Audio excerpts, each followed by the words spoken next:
Hey everybody, I wanted to record like a Friday evening video really quickly because I'm obviously don't have my tripod or my normal, I don't know, normal. It's been the setup for like the last 5 videos, but I'm not at my desk, obviously. I'm on my back porch. I'm wearing workout gear because I just took a movement class and it's the first time I've done it in like weeks and weeks since like the first or second week of this whole bullshitty stupid quarantine because I had been feeling really tired and I didn't want to move my body because I was exhausted. And so I just kind of went, and did really sedentary things like reading, playing video games, making art, but all still fairly sedentary. But I was just feeling in my body that I just missed moving it around. And outside of my morning stretches, which I haven't even really been doing those, to be honest, um, I was just missing moving it. So I went and put yoga on and did some yoga. I also did some dancing, and I feel a lot better than I felt earlier today. But I also want to talk about people's coping mechanisms during this and how, because of the diversity of our networks, our employment groups, our friend groups, we are going to have people with way different coping mechanisms from each other.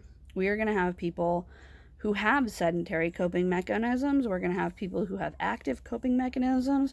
We're going to have people who, because of the stress, are being a little bit messier than normal. We're going to have people who, because of the stress, are being a little bit more hypervigilant and touchy.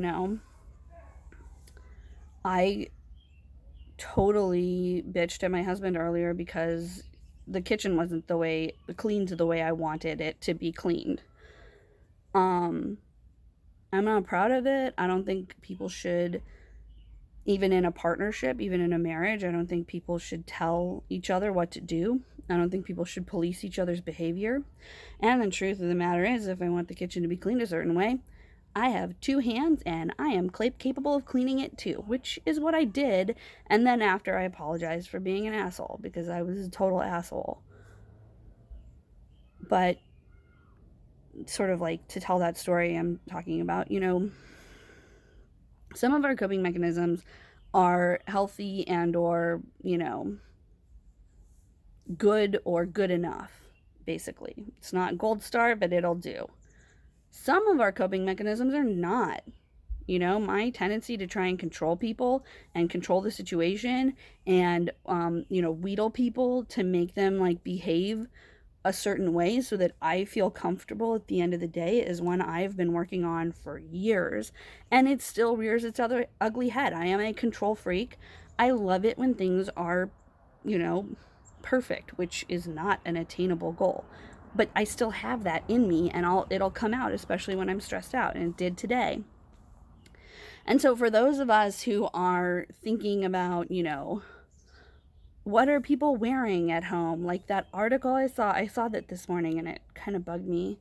Obviously, it bugged me, from the LA Times, that was like, it's time to stop wearing sweatpants. Just, if you don't want to wear sweatpants anymore, don't wear them. That's the sweatpants problem and the sweatpants solution. But I am so annoyed by that article because that's how I behave. I am the kind of person who, in order for me to be comfortable, for me to be happy, I frequently try to make other people do things because I feel they should.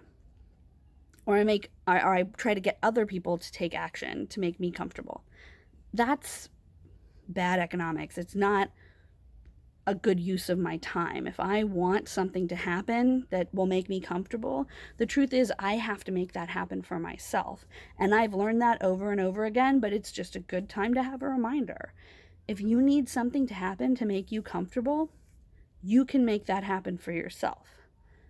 Trying to police other people's behavior, trying to tell them how to feel, how to act, what to wear, what to do, how to spend their time, is unproductive, it's unhealthy, and at the end of the day, you are harming people. You're making people feel bad about their choices, you're making people feel bad about themselves, and you're harming yourself as well because you're taking a bunch of attention off yourself and your self-care and your self-compassion, which is where it should be and where it needs to be for you to be getting through this well. So, to my fellow control freaks in the world, yes, I know. Nobody is behaving the way we want them to, and that sucks. I'm with you. I wish they would just fucking get with the program. But they're not going to. They have their own program. And you know what you can do is get with the program. You can get with your own program. That's what I decided to do. It made my day way better. And I'm not saying I'm an example. I'm not a shining paragon of how to fucking cope with this shit well. I just told you I hadn't moved my body in weeks. So, we're all doing this at our own pace. And just be patient with each other and be patient with yourself first. Because if you don't know how to be patient with yourself, if you can't center yourself with compassion, that's going to be real hard to do for anybody else. So, Google self-compassion if you've not heard of it before. I highly recommend it. It helps me. Honestly, it helps me with everything. Have a good weekend. Leave me a comment. Share this video if it helped you.